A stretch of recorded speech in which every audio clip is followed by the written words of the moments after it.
Omzum yükle doldu ama bende vazgeçmek yoktu. Bitmedi, bitmedi, bitirmedim. Ben özel değilim ya da öyle bir şey, ama sen varken hep böyle hissettim, böyle hissettim.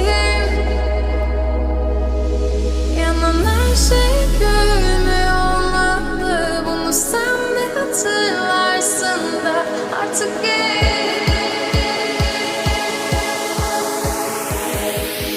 böyle hissettim.